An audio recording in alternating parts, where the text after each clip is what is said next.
여러분들이 조금 오시면 앞에부터 앉아요. 앞자리는 이렇게 다 비어 있으니까 늦게 오시는 분들이 자리가 없다니까요. 그러니까 앞에서부터 앉으세요. 저 뒷자리는 자리가 아닙니다. 아셨죠? 저 뒷자리는 자리가 아니에요. 그러니까 앞으로 오세요. 아셨죠? 오늘 본문하는 등장의 한 여인은 우리가 익히 들어서 알고 있는 사르밧 가부입니다. 여러분 지금 막 특송 안 하냐고 막 눈치 주는데 특송 있다 합니다. 걱정하지 말아요. 목사가 그거 특송 있다 하는 거예요. 수료식 때 하는 거예요. 여러분 오늘 특송은 설교하다 이 얘기하기는 또 처음이네. 여러분들이 막 눈빛으로 저한테 특송 안 하냐고. 오늘 안 적어놨잖아요. 특송 이따가 한다니까 수료식 때. 다시 인사하겠습니다. 자 카트, 자 편집, 자 인사하겠습니다. 주의 사랑으로 살아 축복합니다. 인사합니다.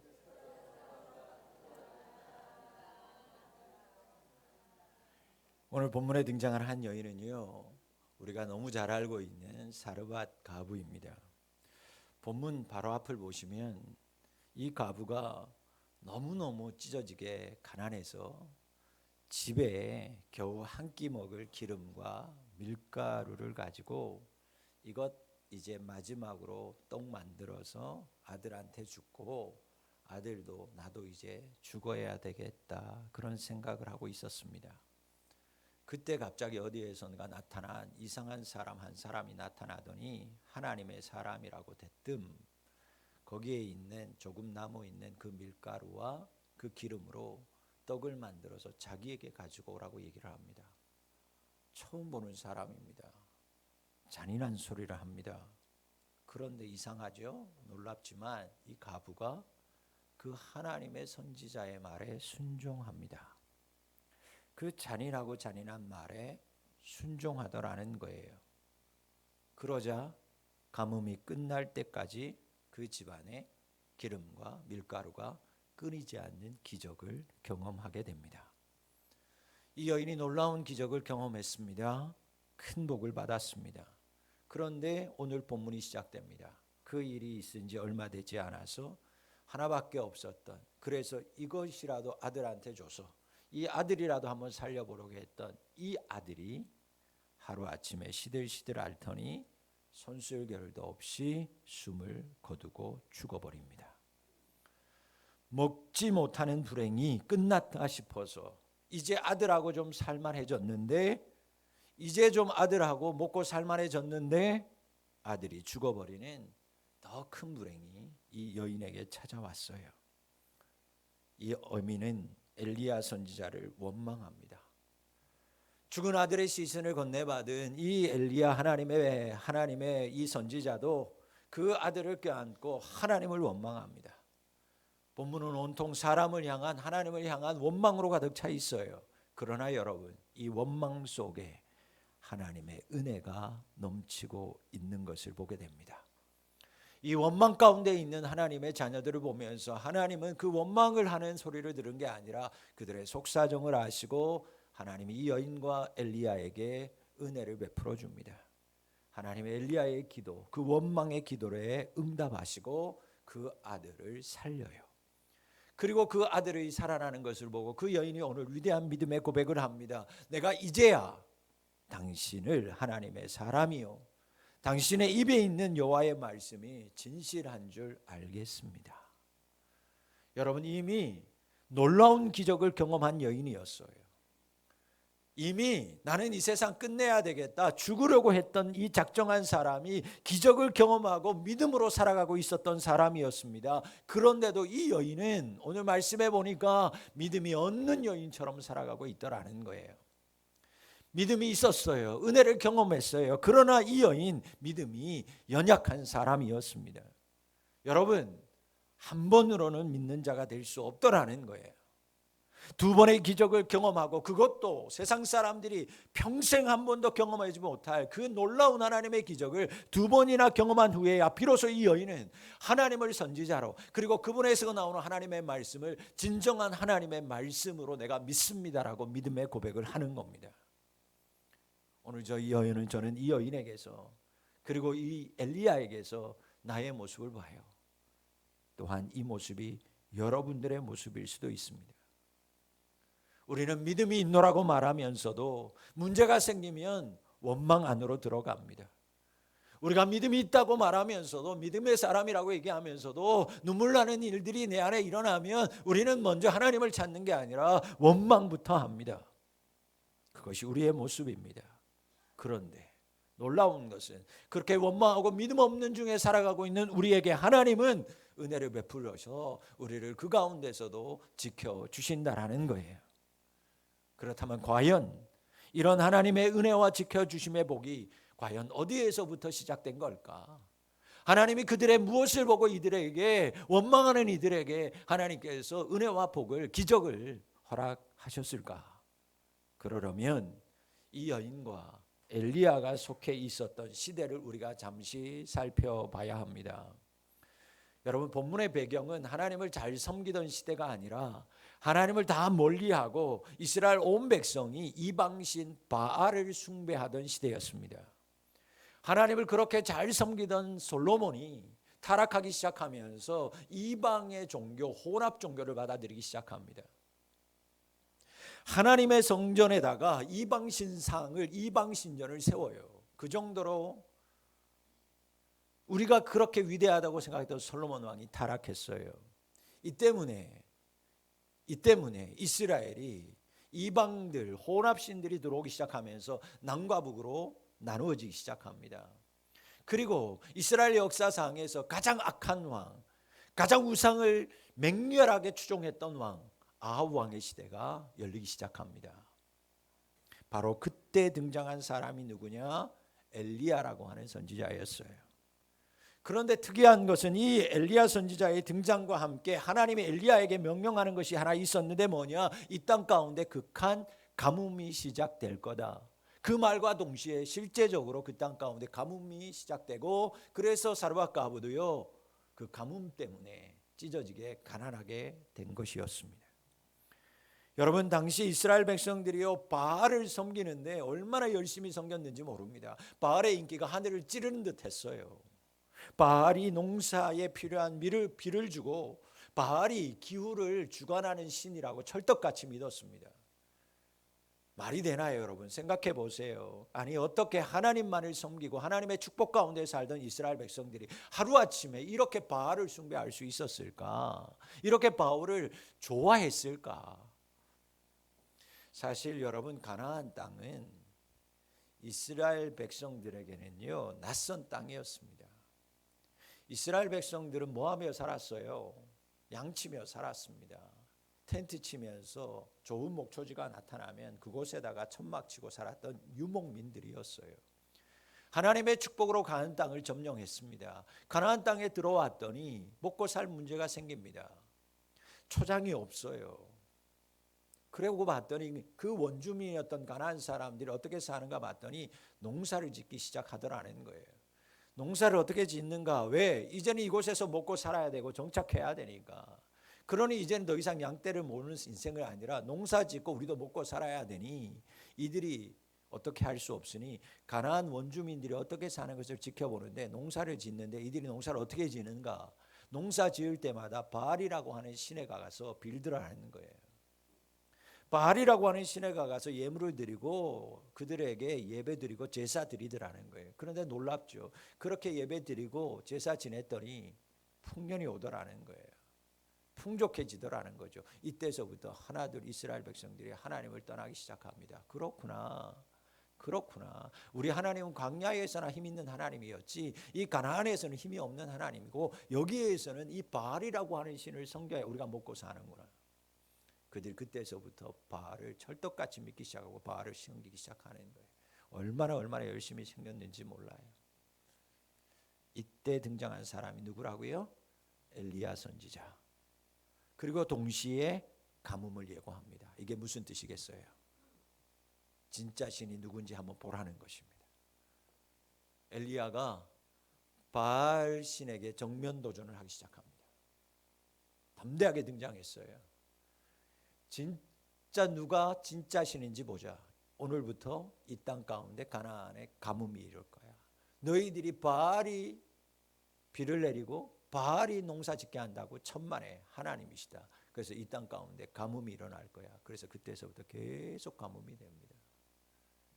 자, 여러분, 그러면 이어지는 이야기 속에 어떤 이야기가 나와야 맞냐면, 엘리야가 맞지, 하나님이 비를 주관하시는 분이야.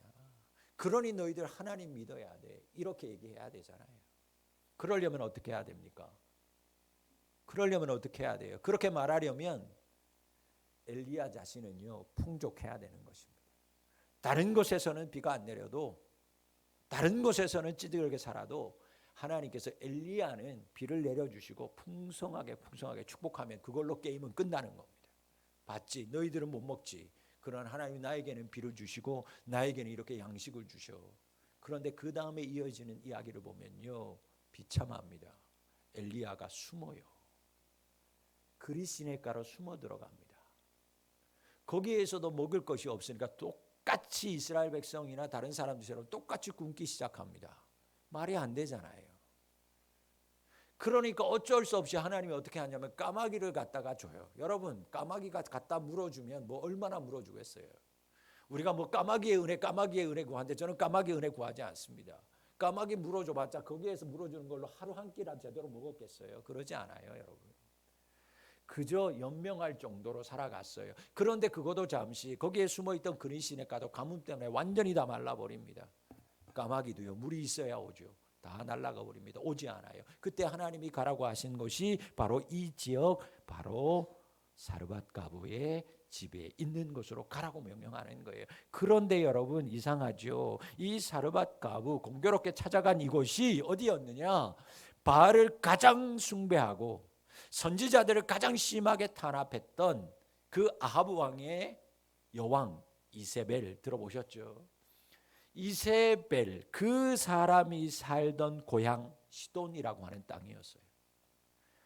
많은 사람, 많은 지역이 있는데 하나님이 찾아가 가라고 한 곳이 하필이면 하나님을 가장 많이 대적하고 우상을 가장 많이 숭배하고 하나님의 대적들을 가장 탄압하는 그 시돈이라고 하는 땅으로 가서 여인을 찾아가라는 것입니다.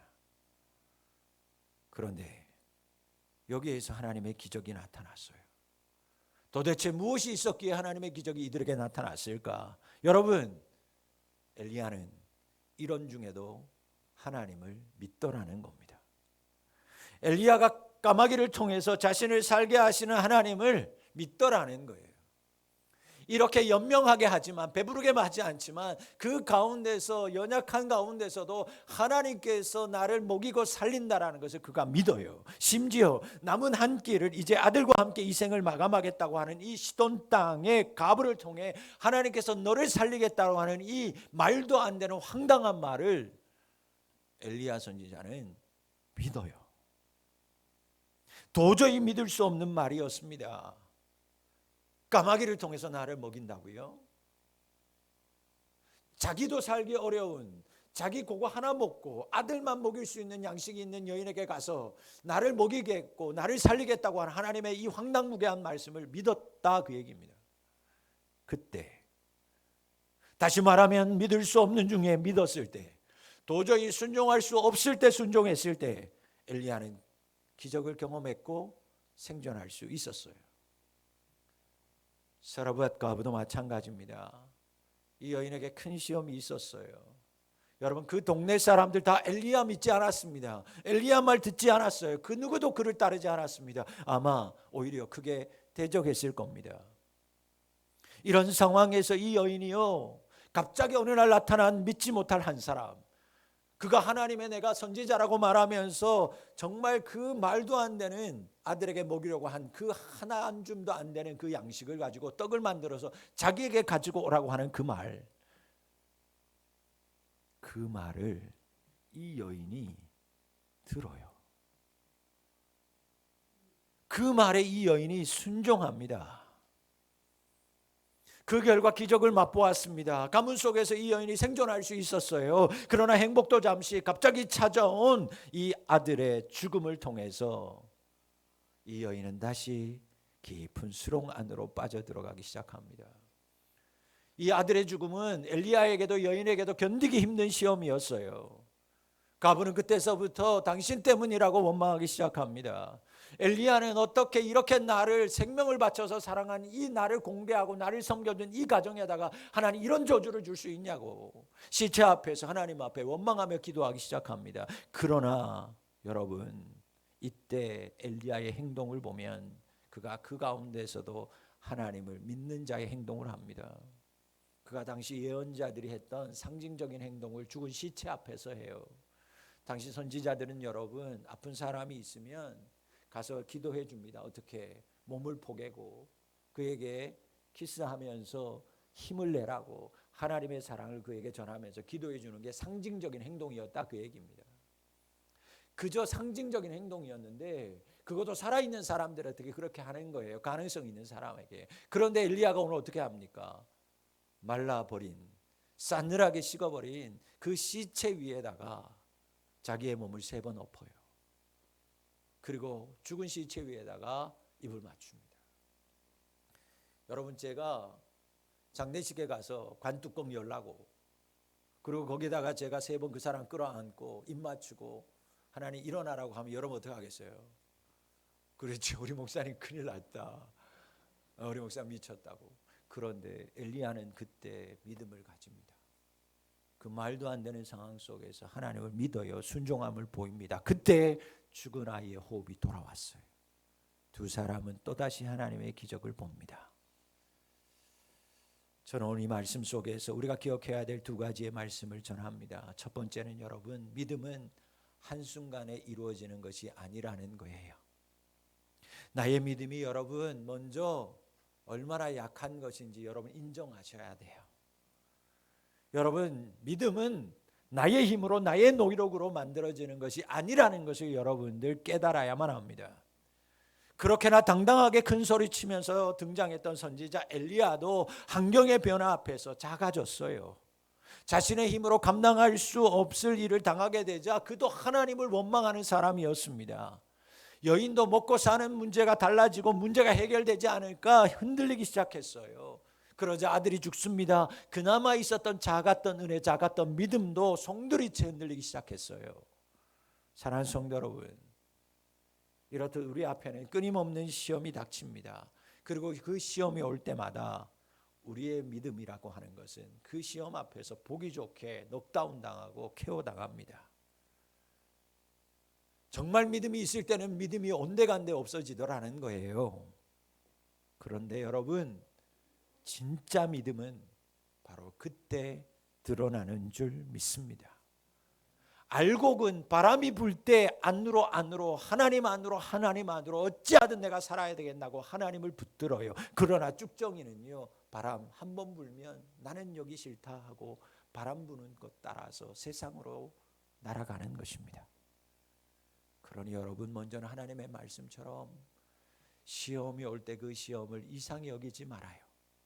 여러분들이 믿음이 없어서 그 시험이 오는 것도 아니요, 때로는 그 시험이 믿음을 시험하는 믿음일지라도 하나님 그 가운데 믿음을 보이는 자에게 기적을, 은혜를 베풀어 주실 줄 믿습니다. 오히려 그 시험을 통해서 우리는 믿음을 드러내어야 함을 믿으시기로 기억하시기를 바라요. 그런데 한 번에 되지 않더라는 것입니다.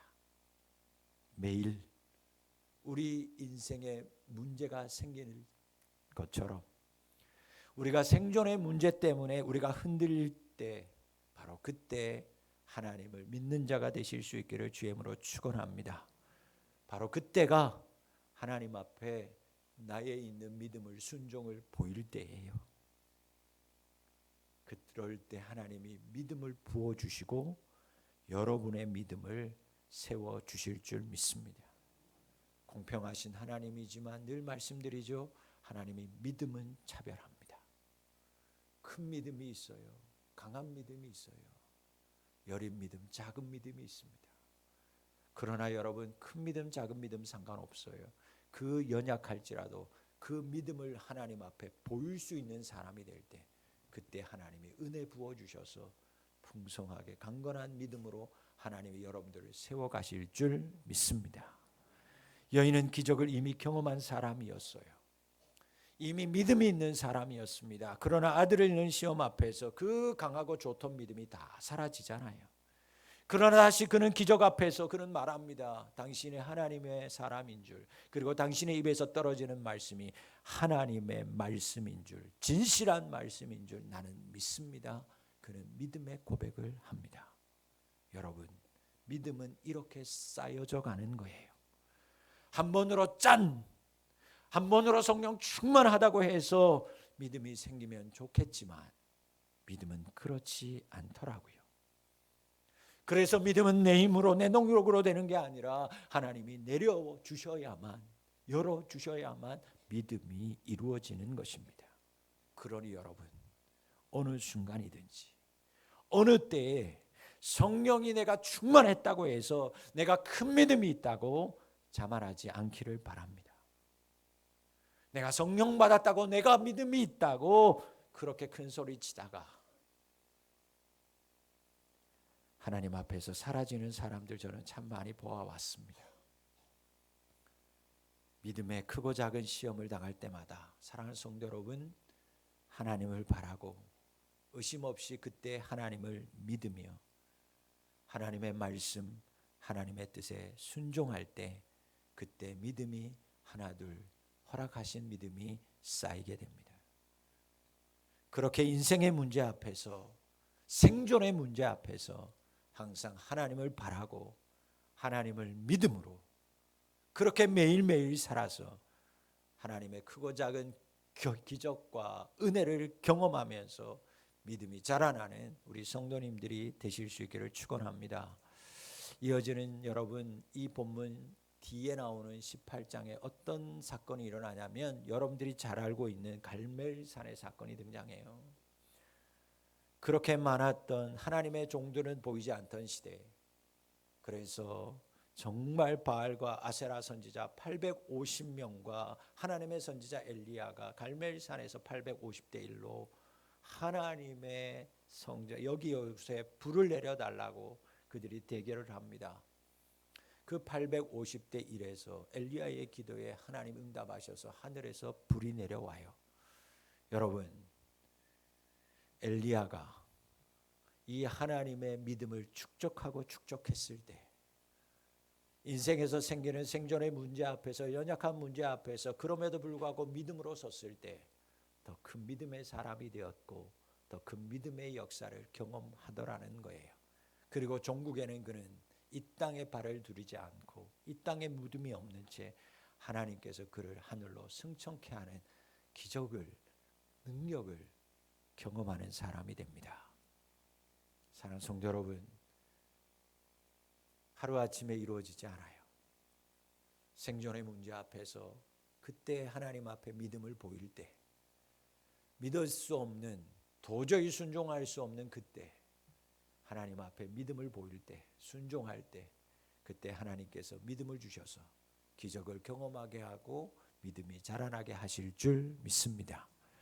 둘째, 아버지 하나님 앞에 우리가 받을 은혜는 전적으로 여러분 생존의 문제, 생명의 문제는 하나님 손에 달려 있다라는 것입니다. 사람은요, 죽지 않고 살기 위해서 생존의 투쟁을 하는 거예요. 사실 오늘 저와 여러분 다들, 세상 모든 사람들 살기 위해서 발버둥 치는 것입니다. 그러나 여러분, 그들과 우리가 달라야 하는 것은 뭐냐?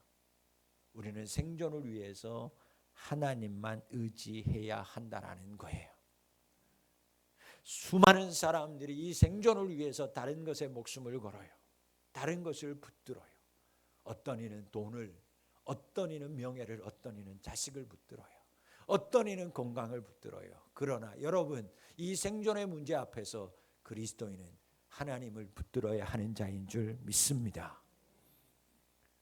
그런데 우리는 그 하나님을 이 아픈 생존의 문제가 닥치면 너무 쉽게 잊고 산다는 것입니다. 그래서 우리도 똑같이 세상 사람들과 눈에 보이는 것들 붙들려고 합니다. 눈에 보이는 탐스러운 것들을 선택합니다. 그거 잡으려고, 그거 쫓으려고, 그거 구하며 살기 바쁩니다. 우리의 첫사람 아담이 그러했어요. 가나안에 이주했던 하나님의 백성들이 바알의 유혹에 빠졌어요. 그것처럼 우리도 그렇게 하나님의 은혜로 살다가도 세상의 것들이 모이면, 생존의 문제가 모이면 하나님의 은혜 다 뒤로 하고 세상의 것들, 그거 붙들려고 탐스러운 것들에 빠져서 살아갈 때가 너무나 많아요. 그런데 이때에도 하나님, 은혜의 하나님, 하나님의 자녀들은 그냥 내버려 두지 않더라는 것입니다. 왜? 생존은, 생명의 문제는 하나님의 손에 달려있다는 것을 하나님이 보여주셔야 하니까요. 여러분들이 그것을 깨닫게 하기 위해서 때로는 시험의 자리도 밀어넣으시지만 그 가운데 사랑하는 자녀이기 때문에 때로는 삶의 최악의 조건 가운데 내몰기도 하지만 그때가 우리 인생 가운데 가장 중요한 때라는 것입니다. 우리가 그때 하나님을 믿을 때 순종하면 그때 하나님 우리에게 생명을 줘요, 믿음을 줘요, 기적을 베푸신다고요. 여러분, 생명은, 생존은 하나님에게 달려 있어요. 하나님의 것입니다. 그렇다면 이제 우리가 해야 될 것은 한 가지입니다. 그분에게 순종하는 겁니다. 그분에게 매달리는 것입니다. 매달리던 세상의 것들 아쉽지만 그 손을 내리고 하나님 앞에 손을 뻗는 것입니다. 여러분, 아무리 믿지 못할 상황이 되어도, 여러분 어떠한 생존의 위협 속에 있어도 그때 하나님께 손을 내밀면, 그때 하나님을 믿으면, 바로 그때 그분에게 순종하는 믿음으로 나아가면 하나님이 여러분에게도 놀라운 기적을 허락하실 줄 믿습니다. 엘리야가 경험한 기적, 여인이 경험한 기적도 이 순종이 있었기에 가능했던 것입니다. 그런데 여러분, 오늘날에도 이 기적은 계속 일어나고 있어요. 하나님이 생명의 주관자임을 믿는 사람에게 생존의 문제는 하나님의 손에 달려있다는 것을 보고 그분에게 믿음을 보이는 사람들에게 오늘도 기적은 분명 일어나고 있어요. 여러분, 하나님이 생명의 주관자임을 믿는 사람, 그래서 최악의 상황 속에서도 하나님께 순종하는 믿음을 보이는 사람, 하나님이 바로 그 사람에게 오늘 엘리야에게 임했던 기적을, 가부에게 임했던 기적을 오늘도 일어나게 하십니다. 그 엘리야가, 그 가부가 이 자리에 있는 저와 여러분 될 수 있기를 주의 이름으로 축원합니다. 여러분, 하나님의 사람은 믿음의 순종을 통해서 기적을 경험하는 것입니다. 무모할 정도로 하나님을 믿고 무모할 정도로 하나님께 순종할 때 하나님의 기적은 나타나는 겁니다.